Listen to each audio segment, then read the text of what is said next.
মুফতি আব্দুস সবুজ সাহেব উঠবেন, আসবেন, আসছেন। আমার সাথে হুজুরের সম্পর্ক খুবই গভীর। আমি হুজুরের সোহবত পাওয়ার গর্ব অর্জন করেছি আরো আগেই। কাশীপুর হুজুর মনে হয় এখন ওখানের শাইখুল হাদিস মোহতামিম না, তো ওখানে আমি 1 বছর পড়াইছিলাম, হুজুরের কাছাকাছি থেকেছি। যদিও তার কাছে পড়িনি, হুজুর খুব মহাব্বত করেন আমাকে, সন্তানের মতো, বন্ধুর মতো আদর করেন। তবে আমি তাকে ওস্তাদের মতো দেখি। আপনারা এখন উঠবেন, এইটা কি ভালো? বলেন ভালো? আমি অসুস্থ মানুষ, অনেকক্ষণ কথা বলেছি, আলহামদুলিল্লাহ। আমি তো বুঝি 10 মিনিটও বলতে পারবো না, 1 ঘন্টা হয়ে গেছে, এটা বিশাল কিছু। মাশাআল্লাহ, আমার জন্য দোয়া করবেন, দোয়া চাই। অসুস্থতা এটা আল্লাহর নেয়ামত। হুজুর আসছেন। আপনাদের এই মাদ্রাসা মাশাআল্লাহ অনেকগুলো পাগড়ি দেখা যায়, হাফেজ না? 12 জন হাফেজের পাগড়ি দেওয়া হবে এখানে। আপনাদের এই মাদ্রাসায় দেখেন কত বড় নেয়ামত।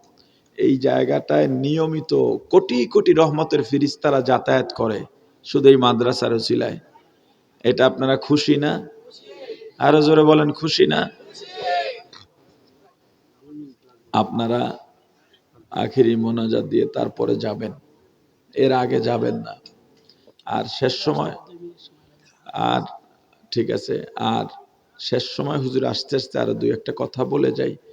আমি প্রথম যে কথা বলেছিলাম, নিজেকে নিজের কাঠগড়ায় দাঁড় করাবেন এখন থেকে। নিজের কাঠগড়ায়।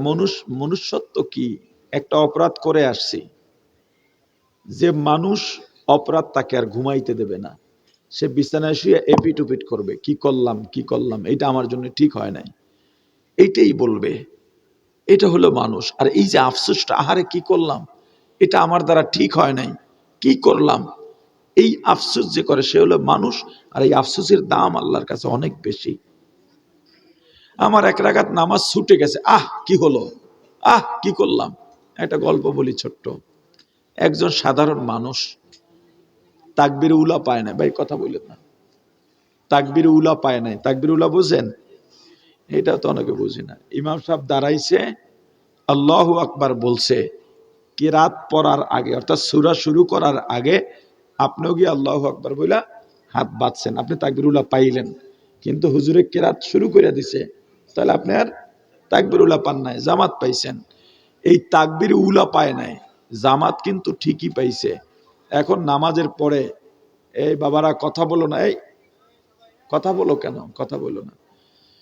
নামাজের পরে মসজিদের বারান্দায় বাইরে বের হয়ে শুধু আফসোস, আহ কি হলো, আহ কি হলো। একজন বুজুর্গ ব্যক্তি বললেন, বাবা কি হয়েছে আপনার? কয় হুজুর তাকবীরুল্লাহ পাই নাই। আহ, বহু বছর পরে আমার তাকবীরুল্লাহ গেল। হুজুর বললেন, তোমার সাথে একটা সওদা করতে চাই। বলে কি সওদা? আমার জীবনের সব তাকবীরুল্লাহ তোমারে দিতে চাই, তোমার এই আফসোসটা আমি নিতে চাই।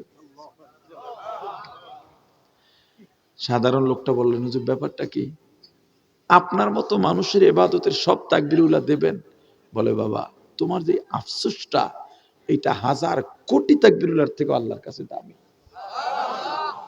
এই জন্যে যে গুনাহ করে না সে ভালো মানুষ, বুঝছেন? ভালো করে বুঝবেন, যে গুনাহ করে না সে, বলে না সবাই, আর যে গুনাহ করে সে খারাপ মানুষ। যে গুনাহ করে, যে গুনাহ করে না, আর যার গুনাহ হইয়া যায় কিন্তু অনুতপ্ত এবং তওবা করে, সে আরো ভালো মানুষ। যে গুনাহ করে না সে কি? ভালো মানুষ। যার গুনাহ হইয়া গেছে, অনুতপ্ত হইছে এবং তওবা করে, সে আরো ভালো মানুষ। যার অন্যায় হইয়া যায়, এই লোকটা যদি ঘুমাইতে না পারে, তার অন্যায় যদি তাকে ঘুমাইতে না দেয়, আহ কি করলাম, আহ কি করলাম, এপিট যায় ওপিট যায়, কাজটা ঠিক হয় নাই, কোনো কাজে মন বসে না, এই লোকটার এই আফসোস তাকে মাফ করে দেবে। তার গুনাহ শুধু মাফ হবে তাই না, গুনাহটাকে আল্লাহ নেক দিয়ে পাল্টাই দেবেন। আল্লাহ এত দয়াবান। আর যে গুনাহ কইরা, অন্যায় কইরা গর্ব করে, হ্যাঁ আজকে মুখের দেখাই দিয়েছি, আর এটা তো নাফরমান। কথা বলেন। এই যে চা দোকানগুলো, চা দোকানের আড্ডা। আগের ওসমানী খেলাফত আমলে, সোলেমানি খেলাফত আমলে, সেলজুক খেলাফত আমলে, ওই শাসন আমলে চা দোকানের আড্ডা নিষেধ ছিল, কফি হাউসের আড্ডা নিষেধ ছিল। ওই সময় বিশেষ আর একটা খাবার ছিল, এখন যেমন পান খায়, ওই সময় তো পান ছিল না, এরকম একটা খাবার ছিল যেটা সবাই খাইতো। এই আড্ডা বসতে দিত না। কেন? এই আড্ডার মধ্যে শুধুমাত্র সমালোচনা হয়, এবং সমালোচনা কত খারাপ জিনিস আমি আপনাকে বুঝাই। দেখেন, দুজন মানুষ একসাথে নারায়ণগঞ্জ বিসিকে চাকরি শুরু করছে, গার্মেন্টসে। সবাই কি একরকম? সবার মেধা কি একরকম? এই যে বিদেশে যায় না, বহু প্রবাসী আছে, বিভিন্ন রাষ্ট্রেই তো যাই, প্রতি বছর একাধিক রাষ্ট্রে যাই, ব্যবসায়িক সফরে যাই, মাহফিলের সফরে যাই। তো গেলে দেখা যায় একজন 17 বছর ধরে আছে খেজুর গাছের বাগানে, এখনো পানি দেয়। আর একজন মাত্র 6 বছর হয়েছে, ব্যবসা প্রতিষ্ঠান 20টা করে ফেলাইছে। তাহলে খেজুর গাছ ওলাই পারলো না কেন? সবার মেধা, সবার ধারণ ক্ষমতা তো এক না, এক এক না।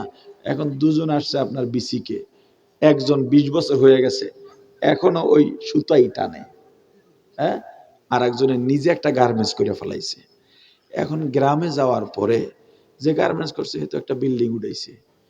এখন ওরা জিজ্ঞেস, তোর একসাথে গেলি, এই বিল্ডিং করলো কেমনে? কয়, আল্লাহ মারে হারাম না খাওয়াও। দেখেন পয়জনটা কেমনে, মনে হয় যেন হে হারাম খাইছে। কয়, আল্লাহ যেন হারাম থেকে আমারে বাঁচায় রাখেন। কইয়া দিল। পাশের থেকে আরেকজনে কয়, দেখো কোন জায়গায় দিয়ে দান দন মারছে। পরের বার যে কথা হয়, কয় এগুলো সব হারামের টাকা। কিসের টাকা? পরে আরেকজন কবে, হুনছি এগুলো মানে সুদ টুদ লাগায়। কইতে কইতে একসময় কই যে বাড়িটা পুরোটাই সুদের বাড়ি। এরপর আমি আইলাম আপনার এখানে ওয়াজ করতে, আব্দুল সবুজ সবুজের ওয়াজ করতে। আপনাই বলেন, হুজুর এই যে বাড়িটা পুরো সুদের বাড়ি, কিছু কইেন। তখন আমি তো আর জানি না, আপনার কথা শুই না, আমার পুরো 2 ঘন্টার ওয়াজ থাকে এই বাড়িটা লইয়া। গীবতে কি হয় বুঝছেন? খবরদার, খবরদার, নিজেকে নিজের কাঠগড়ায় দাঁড় করান, নিজের কাছে নিজে প্রশ্ন করেন। প্রতিদিন রাতে ঘুমের আগে আয়নার সামনে নিজেকে দাঁড় করাইয়া বলবেন, তুই আজকে কি কি কাজ করেছিস বল। অন্যায় হলে সেগুলোর জন্য অনুতপ্ত হবেন, কারো হক নষ্ট করলে সেই হকগুলো পূরণ করে দেবেন। আসসালামু আলাইকুম ওয়া রাহমাতুল্লাহি ওয়া বারাকাতুহু।